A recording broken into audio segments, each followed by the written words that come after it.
Hey guys, it's Josh from WA Production, and today I'm going to be sharing with you our new plugin, KickShaper. It's really an essential tool to help you get your kicks sounding the way you want them to, whether you're using a sampled kick or a kick generator or designing them yourselves. It really can help you get that kick sounding the way you want it to very quickly using some unique algorithms and multi-effects all found within one simple to use plugin. So let's get going. I've got KickShaper loaded up here. Let's start by listening to some presets. So first, this is without it on. I've just got this standard kind of EDM-y kick here. So now if we turn it on, let's just kind of scroll through some presets and hear how it sounds.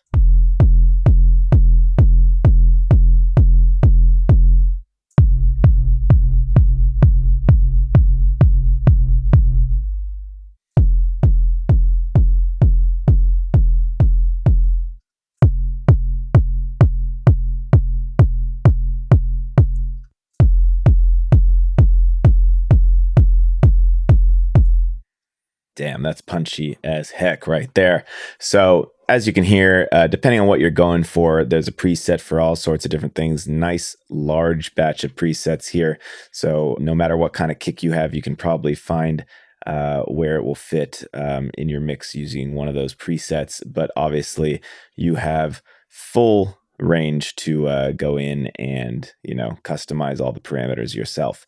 So I'll start by reviewing the different elements that you find in KickShaper. So as we already saw, up here is the preset browser where you can add new folders, add new presets, save them, replace them, delete them, load them, etc. On the bottom, you've got the ability to A/B test different presets, basically, or different patches that you design. As you can see, I can go back and forth from one to the other, and I can copy one to the other. I can also undo and redo. So pretty self-explanatory down here.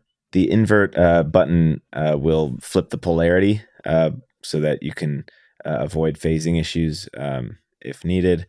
This button turns on 4 times oversampling. Probably not totally necessary most of the time, but you can just kind of hear how it sounds. This button turns on a limiter, which at most times isn't necessary, but if you want to just kind of be overprotective, you can turn that on. And as I showed you before, this is the bypass button to turn on and off the effect. Down here, you can adjust the window size to your liking. I'm not going to do it now because then I will never be able to get it back to exactly the same size I have it now, so I'll leave that there. But you can trust me that if I were to click and drag that, it will change the window size. Coming back over to the main plugin options. So firstly, you can adjust the length of the tail of your sub for your kick. So let's hear how that affects the sound.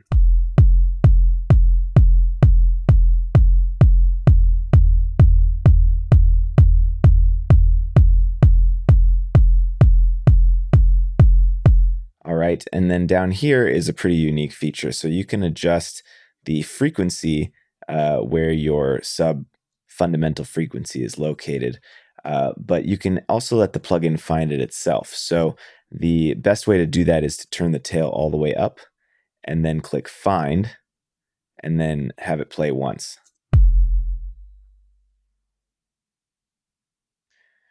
So it has found it at 49 Hertz.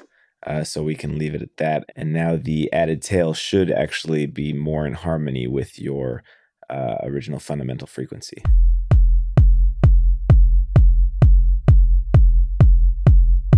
That does sound quite a bit better to me, actually. Let's just throw it at a different frequency.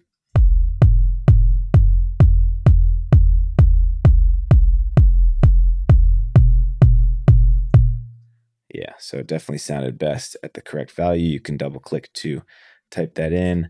You can also adjust a bunch of the more detailed settings here. You can choose a note specifically. So 49 is that G note, it looks like. So we'll just leave it at that. So deboom actually will help your kick to translate on smaller speakers. So in more environments, often your kick will sound perfect in the studio on your studio monitors, but then not sound so great when you go somewhere else. So what it does is it'll shorten the wavelength of those sub frequencies, which will result in shorter kicks that will complement your bass lines and 808s. without compromising the levels and that sort of thing. So let's kind of hear what that does.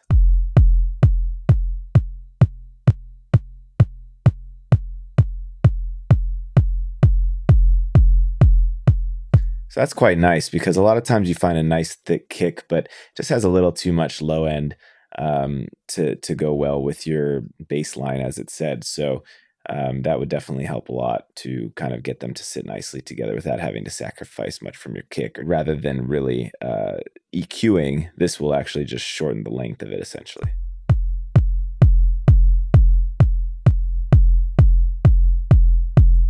So the thump knob actually also analyzes the wavelength of the low frequencies, but then also adjusts the sustain of your kicks accordingly. So that will affect the low frequencies and ensure that the kick's body remains intact.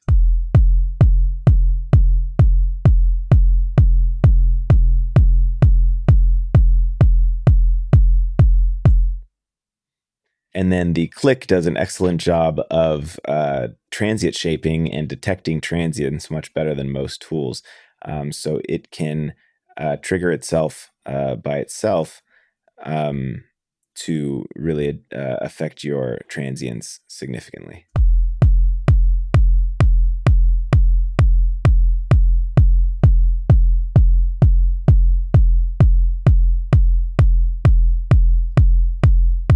So you can hear it clearly there, affecting your transient, making it more of a harder, heavier click there.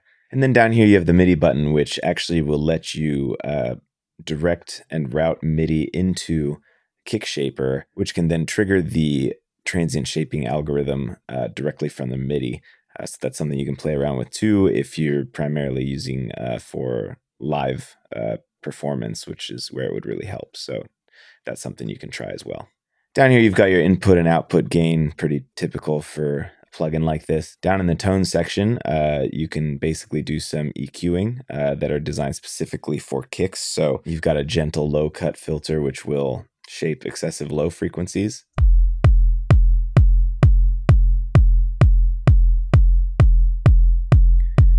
And the low knob will really affect the punchiness of the low end.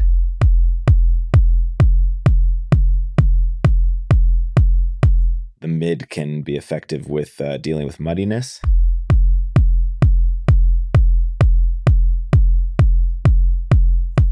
And then the high end can let you kind of control your clicks a bit more precisely.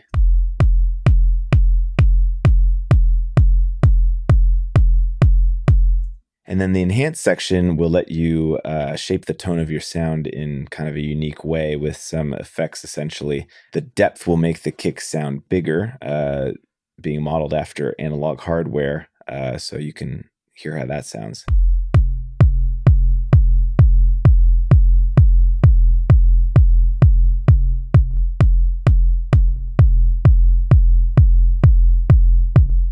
Sounds pretty cool.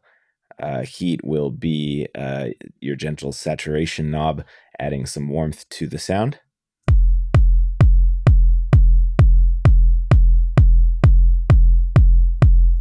The great thing here is that it really won't ever compromise the sound quality like throwing most saturators on will. It's really designed specifically for this purpose. Punch is a compression knob that emulates a super widely used console, so we can get that kind of really punchy sound on your kick.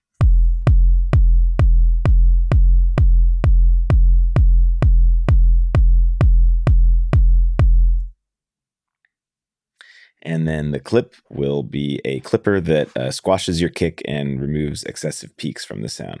This also helps with getting your sound to sound better on smaller speakers, because now you're kind of getting the full dynamic range in there.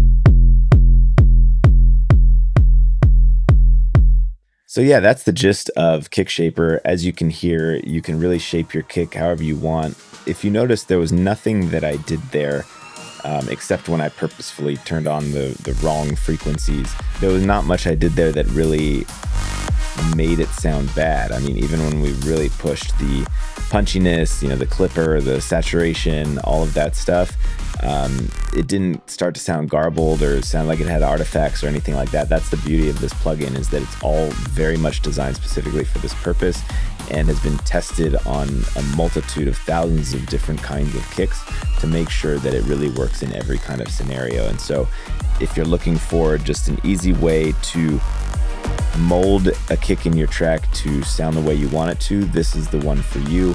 You can do that all straight through KickShaper. Additionally, it can be used on other sounds, on basses and 808s in particular.